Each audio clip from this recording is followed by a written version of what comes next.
好大家好啊！我係純屬意外嘅導演啦，我係 Darren 啦。咁我今次參加呢個比賽係主要係因為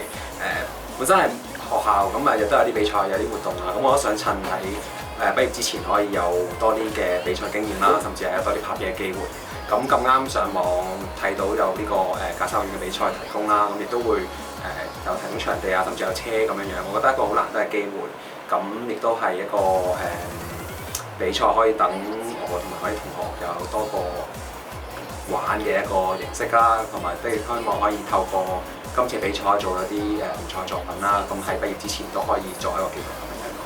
咁我最期待就係拍呢條片嘅時候可以有多啲嘅火花啦，因為以前都冇諗過原來可以有車可以做一個